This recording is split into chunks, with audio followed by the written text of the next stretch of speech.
Saúde Pública, em primeira votação, projeto que terceiriza a UPA Brasília em Cascavel é aprovado. Atenção contribuinte, prazo para adesão ao Refic 2022 termina amanhã, mas ainda dá tempo de quitar as dívidas com a Prefeitura de Cascavel. Rodovias BRs 376 e 277 terão restrição de circulação de caminhões no fim de ano. Economia, preço dos combustíveis deve estabilizar nos próximos meses e 2023 deve começar sem aumento. Aumenta atendimento de retirada de abelhas em Cascavel.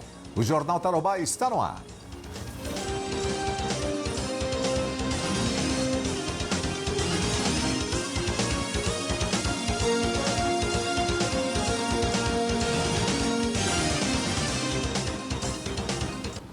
Olá, muito bom dia a todos vocês. Uma excelente terça-feira. É muito bom ter a sua companhia aqui com a gente. E a sessão na Câmara de Vereadores de Cascavel discutiu ontem mais de 10 projetos do Executivo e a terceirização da UPA Brasília esteve entre as pautas. O projeto foi aprovado em primeira votação e a Patrícia Cabral tem mais detalhes a respeito disso, porque hoje o assunto volta à Câmara, né, Patrícia? Muito bom dia para você. Isso mesmo, Dani. Bom dia para você, bom dia a todos. Ontem foi um pacotão de projetos, né? A penúltima sessão do ano, porque depois de hoje a sessão só volta a ser realizada em fevereiro do ano que vem.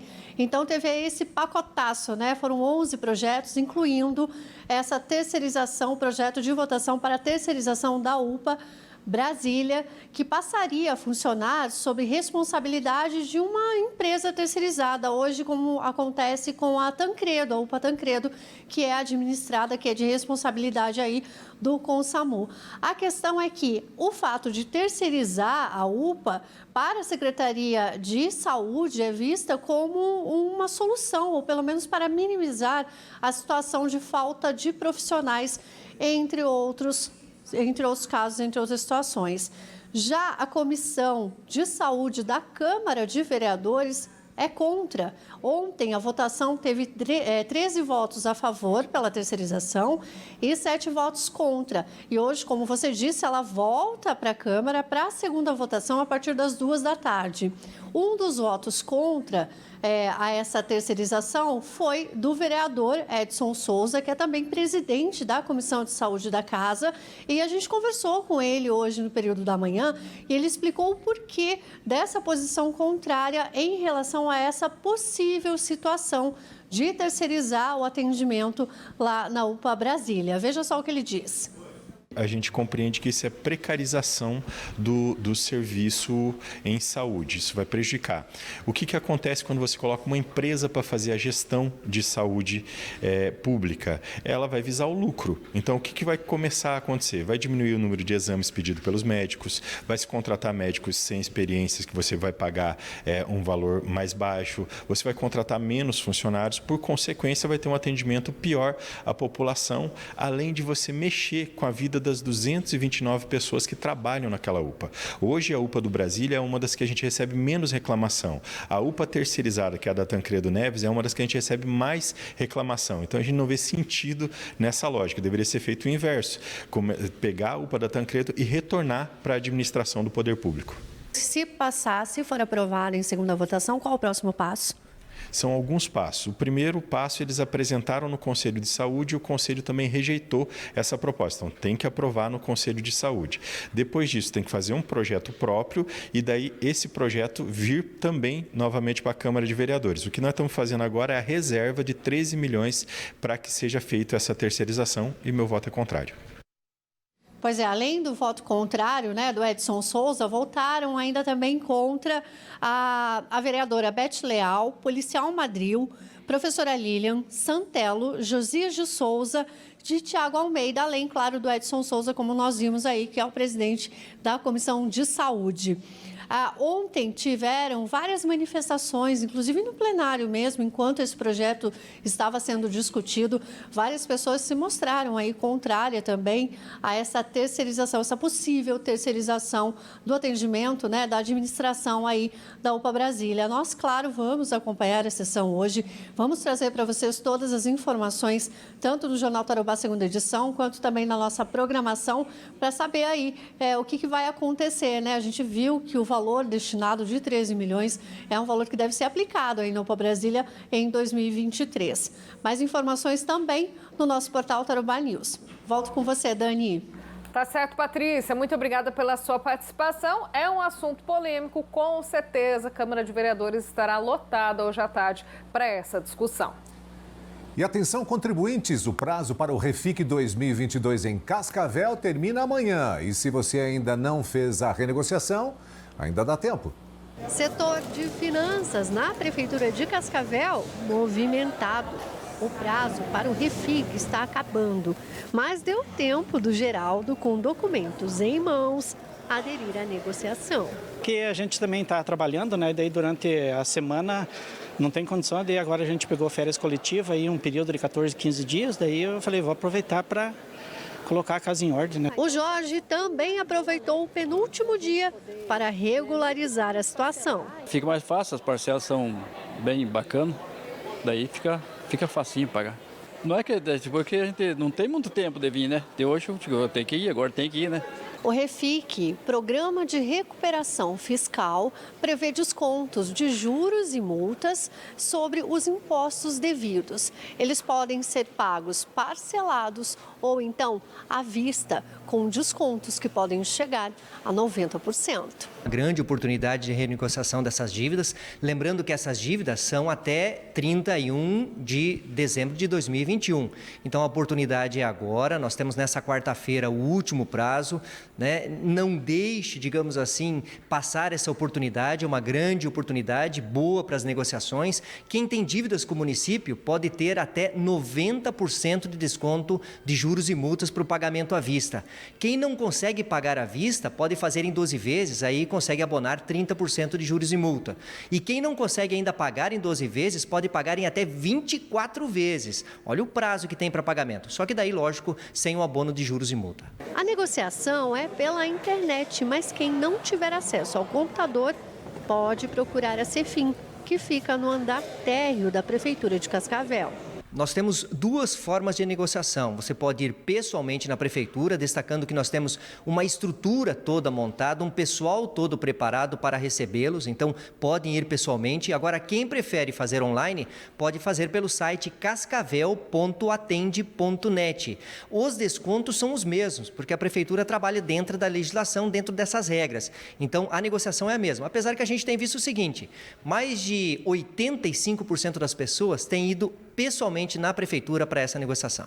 O importante é começar 2023 com mais tranquilidade. Em outras situações também que aconteceram imprevistos, né? A gente acabou usando o parcelamento e foi tranquilo, aliviou o bolso um pouco, né? Quem ainda tiver dúvidas a respeito do Refic, pode acessar o site do município. Programa parecido com esse também na fronteira. Pessoas físicas ou jurídicas com dívidas de IPTU ou ISSQN que queiram quitar os débitos com 100% de desconto sobre juros e multas têm até o dia 29 de dezembro para efetuar o pagamento à vista em Foz do Iguaçu. Benefício previsto no Programa de Recuperação Fiscal, o Refis 2022, vale para créditos tributários e não tributários, vencidos até 31 de dezembro de 2021. Inscritos em dívida ativa, protestados ou não, ajuizados ou não, com exigibilidade suspensa ou não. E por causa do feriado de Natal, a Prefeitura de Cascavel estará em recesso sexta-feira, dia 23. Por isso, as repartições públicas estarão fechadas. Apenas os trabalhos essenciais serão mantidos. Os atendimentos serão retomados normalmente na segunda-feira. E olha, depois do acidente registrado no contorno oeste em Cascavel, envolvendo 11 veículos, que resultou na morte de 2 pessoas na semana passada, a pista recebeu sinalização ontem. Segundo a Polícia Rodoviária Federal, a sinalização foi instalada pelo DENIT, Departamento Nacional de Infraestrutura de Transportes, na saída da BR-467, para quem vai acessar a 163. 11 horas e 55 minutos, a Estrada da Graciosa foi liberada parcialmente a partir de hoje. O DR também anunciou restrição na circulação de caminhões na BR-277 e na BR-376. As rodovias registraram deslizamentos durante as fortes chuvas em novembro. São restrições temporárias para ajudar na fluidez do tráfego no período mais crítico do ano nas rodovias do Paraná que foram afetadas pelos deslizamentos. As restrições valem para caminhões pesados articulados. Na BR-277, o tráfego de caminhões será proibido na descida da serra entre meio-dia e meia-noite do dia 23 e das 6 da manhã à meia-noite do dia 24. No domingo e na segunda, a restrição ocorre no sentido inverso, do meio-dia à meia-noite no dia 25 e das 6 da manhã até o meio-dia na segunda, dia 26. A mesma escala de restrição se repete entre os dias 30 de dezembro e 2 de janeiro. De acordo com o DR, a Estrada da Graciosa terá uma faixa liberada a partir desta terça-feira. A Graciosa, a nossa intenção é que fique uma operação parecida nos dois sentidos funcionando. Naturalmente haverá ali um transtorno na área de abrangência da obra, mas a gente pretende sim que nos dois sentidos ela funcione, né, de forma alternada ali com Parecida, mas nas datas de Natal e Ano Novo a gente tem um planejamento que será anunciado futuramente de fazer somente uma descida em alguns horários e somente a subida em outros horários. A partir desta terça-feira, a BR-277 pode ter mais uma faixa liberada no local, dependendo do avanço das obras que estão sendo realizadas na região. Já na BR-376, que liga o Paraná a Santa Catarina, a solução total do problema ainda vai demorar. Segundo a Polícia Rodoviária Federal, estima-se um prazo de pelo menos 90 dias para que a rodovia esteja em plenas condições de tráfego. Enquanto isso, a estrada também terá restrições, porém em períodos menores, em ambos os sentidos. Na sexta-feira, dia 23, das 2 da tarde à meia-noite. No sábado, das 6 da manhã às 18 horas. No domingo de Natal, das 2 da tarde à meia-noite. E na segunda, dia 26, das 6 da manhã ao meio-dia. A escala também será repetida para o período de Ano Novo. São horários que nós entendemos como os mais adequados, dias e horários mais adequados para justamente nós garantirmos uma melhor fluidez de trânsito nesses períodos. Quem está descendo para o Natal, teremos duas pistas que vão dar fluidez. E no retorno, teremos a condição de forma operacional, temos duas pistas sentido norte. Nós estamos com o nosso pessoal lá, nós montamos um QG específico para trabalhar naquele local. Nós temos uma empresa específica de sinalização de obra, de emergência naquele local. Pois é, você que vai pegar a estrada tem alerta para chuva forte nas rodovias entre a Serra e o litoral. Como explica pra gente o Lisandro Jacobsen, que é meteorologista do CIMEPAR. O tempo continua bastante instável nessas próximas 24 horas entre o litoral norte de Santa Catarina e o litoral do Paraná. Inclusive voltando a ter chuva bastante expressiva na região que tivemos problemas nas BRs 376 e 277. Portanto, antes de viajar, é bastante importante conferir as informações emitidas pela Polícia Rodoviária Federal e também pela concessionária de pedágio. O tempo vai continuar instável entre terça e quarta-feira, com chuva mais expressiva ao longo da terça-feira, mas mesmo assim, no decorrer da semana, as chuvas, apesar de enfraquecer entre quinta e sexta, continuam com um tempo mais instável. Inclusive, nossa vizinha, nosso estado vizinho Santa Catarina já está sofrendo bastante com relação à chuva. Imagens aí mostram justamente o excesso de chuva, ruas alagadas, ruas interditadas em Balneário Camboriú. Então, você que vai para o litoral catarinense nos próximos dias, bastante alerta também, porque tem previsão de mais chuva com grãos acumulados para os próximos dias. Pois é, o tempo ainda segue instável no Paraná, pancadas de chuva com alguma trovoada, preferencialmente a partir de agora à tarde. O sol aparece mais a partir de áreas entre o centro e o oeste do estado, enquanto as temperaturas variam menos entre o sul e o leste do Paraná, com maior presença de nuvens no céu.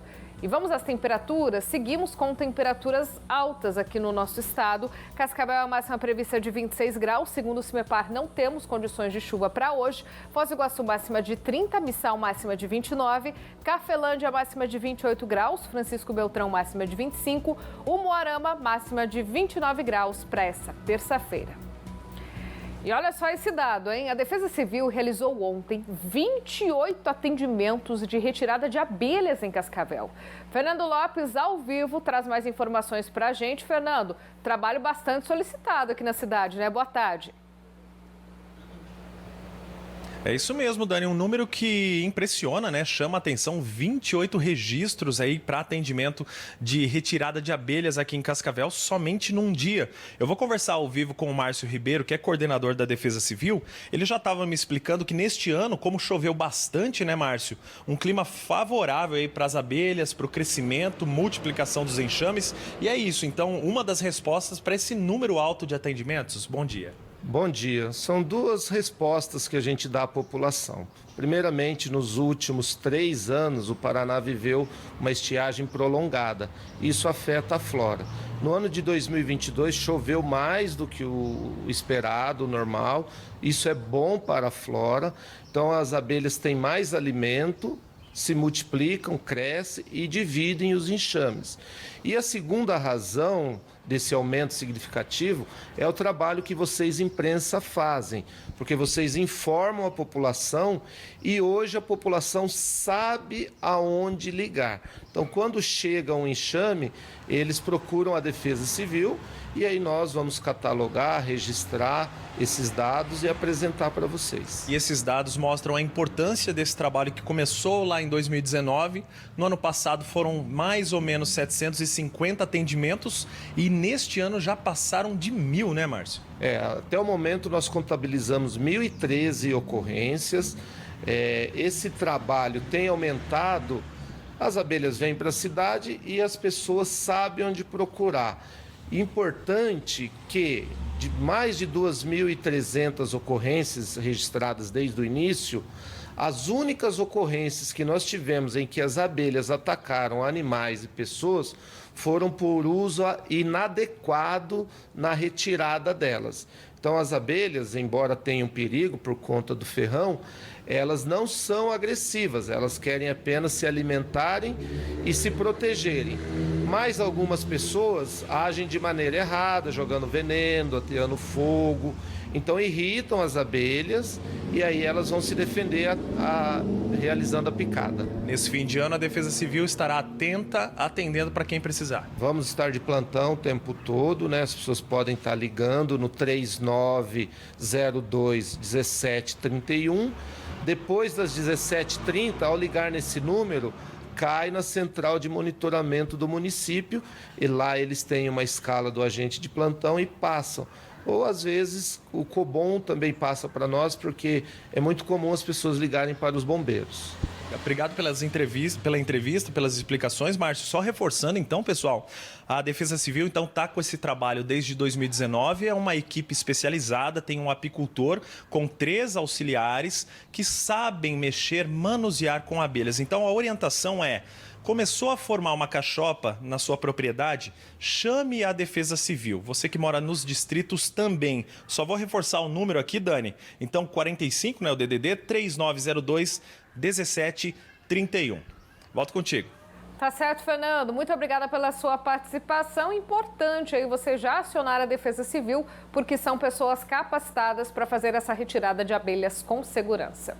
E foi realizada ontem em Cascavel mais uma edição da Operação Acolhimento. E um procurado pela Justiça foi preso. Ellen Santos, traga mais detalhes para a gente. Boa tarde. Ótima tarde a você e a todos que estão nos acompanhando. Exatamente, ontem realizada mais uma ação da Operação Acolhimento, que é uma força de segurança, uma força de união de seguranças aqui de Cascavel, que está sendo realizada desde os dias mais frios até o mês de dezembro. Então, as equipes fizeram fiscalizações, especialmente na região central, na Avenida Brasil, e abordaram diversas pessoas em situação de rua. Todos que quiseram ajuda foram encaminhados ao CRAS do bairro Coqueirão, onde receberam alimentação, abrigo e também um local para higiene pessoal. Durante essa ação, as equipes da Polícia Militar abordaram um homem e durante consulta no sistema foi constatado que ele era procurado por homicídio. Ele foi levado à Delegacia de Polícia Civil aqui de Cascavel, onde agora vai responder então por esse crime que estava foragido. Dani? Tá certo, Ellen. Ellen, outro alerta que você tem em relação aqui para trazer para a gente, pro pessoal de casa, porque com o Natal chegando, a Polícia Civil alertou para o golpe do presente, uma prática que vem sendo aplicada aqui em Cascavel nos últimos dias. Que história é essa, Ellen? Exatamente, Dani. Quando a gente pensa que nada mais pode acontecer, eles se superam. Então, agora esses golpistas estão trabalhando de uma forma que a pessoa não desconfia, te liga, fala que você tem um presente que o entregador vai até a sua casa levar e que precisa ser, então, presencialmente. É por conta do aniversário, é por conta do Natal, as pessoas não desconfiam desse tipo de golpe, os criminosos vão até a casa e é aí, infelizmente, que passam dados, fotos e acabam caindo nesse tipo de situação e só percebem, então, depois que várias dívidas são feitas no nome. Mas sobre isso, nós conversamos com a delegada Raíssa Iscariote, que falou mais detalhes. Procuram uma vítima normalmente no dia do aniversário dela, fazendo uma ligação telefônica ou envio de alguma mensagem de WhatsApp, dizendo que eles têm um presente para entregar para a vítima e por ser o dia do aniversário, normalmente ela não desconfia, não causa estranheza estar recebendo um presente. Eles dizem que esse presente precisa ser entregue em mãos e de forma pessoal. Então eles vão até o local onde a vítima se encontra, fazem a entrega desse presente. No momento da entrega, os estelionatários eles dizem que precisam também de uma fotografia da vítima para fazer um tipo de reconhecimento facial de que o presente foi efetivamente entregue para a pessoa para a qual foi apresenteado. Nesse momento dessa fotografia, eles conseguem realizar diversos empréstimos ou financiamentos no nome da vítima. Então fica um alerta aí para toda a população, como a delegada explicou, hoje em dia muitas contas digitais são abertas, então geralmente a pessoa está ali abrindo a conta, o banco pede uma foto. Então se você vai receber um presente, algum entregador vai fazer essa entrega, nunca forneça uma foto sua, porque não é de praxe das equipes de entregas fazer esse tipo de pedido, porque nesse caso aí as pessoas acabam passando a foto, eles já estão com os dados da vítima, abrem contas digitais, fazem diversos empréstimos, cartões e o prejuízo vem, infelizmente. Volto com vocês. Até ontem a gente falava em relação a golpes, né, Ellen? Trouxemos aqui a situação da senhora que caiu no golpe da passagem, né? Comprou uma passagem, infelizmente era golpe. E agora, mais uma vez, o golpe do presente. Essa é nova, então vale esse alerta para você aí de casa. Ellen, obrigada pela sua participação. Imagens de segurança registraram 2 pessoas descartando lixo num terreno no Jardim Colmeia na tarde de ontem, em Cascavel. Os homens pararam o veículo na Rua das Palmeiras e jogaram o material. A denúncia foi encaminhada à Guarda Municipal. Os homens ainda não foram localizados. Falar de economia, gente, este ano foram registradas diversas oscilações em relação ao preço dos combustíveis. O que a gente quer saber, se já temos aí um panorama para o ano que vem, para 2023. E quem vai trazer detalhes para a gente é Patrícia Cabral. Pati. Pois é, Dani, essas oscilações, esses desequilíbrios, né, em relação ao preço dos combustíveis esse ano, se deve, segundo os especialistas, ao mercado internacional, né, aquele famoso commodity, né, e também a esse período de pós-pandemia. Tudo isso influenciou nesses valores, inclusive aqui em Cascavel, mostramos também no Jornal Tarobá, primeira edição, várias situações envolvendo a diferença de preços, dependendo de um estabelecimento para outro. Nós conversamos com o especialista, né, e com o economista Wander Piaia e perguntamos a ele, né, qual é a perspectiva para os próximos meses e, claro, também para 2023. Será que esses valores vão continuar oscilando? Será que vai ficar mais barato? Será que vai ficar mais caro para o bolso do consumidor? Veja só o que ele disse. E isso elevou muito o preço dos combustíveis, né? Por exemplo, o petróleo Brent chegou a $130 o barril. Nesse momento que estamos gravando, ele está em torno de 75, 76 dólares. E há uma previsão para o começo do ano de que ele mantenha-se baixo. Por quê? Porque o mundo está numa pré-recessão. Os governos apertaram a política de juros porque a inflação está muito resistente na Europa, nos Estados Unidos e em outros países também. Então, os combustíveis nesse momento, eles não têm uma previsão de alta. Ele pode ter variações para cima ou para baixo, tivemos uma variação para baixo esses dias, mas não há nada novo no cenário que aponte, digamos, que a gente vai ter um crescimento brusco do preço do combustível, não é? A menos que haja alguma coisa, né? Um aumento da guerra, alguma coisa, alguma notícia externa que possa prejudicar isso. Mas eu diria ao consumidor que nesse momento o preço dos combustíveis estão equilibrados e para os próximos 3 meses, pelo menos, a gente não tem assim algo no horizonte que possa afetar bruscamente esses preços. Pois é, então, consumidor, nós devemos começar 2023, sim, com os preços dos combustíveis estabilizados ou então com uma variação pequena. Tomara que essa variação seja para menos, né? Para a gente começar 2023 fazendo economia, não é mesmo? A gente volta com vocês no estúdio. Tá certo, Paty. Muito obrigada pela sua participação aqui com a gente. E depois do intervalo, candidatos eleitos pelo Paraná são diplomados pelo Tribunal Regional Eleitoral. Você fica com imagens ao vivo de Foz do Iguaçu, terra das cataratas, dia de bastante calor por lá e sem previsão de chuva, segundo o CIMEPAR. BR-277 agora, 12h11.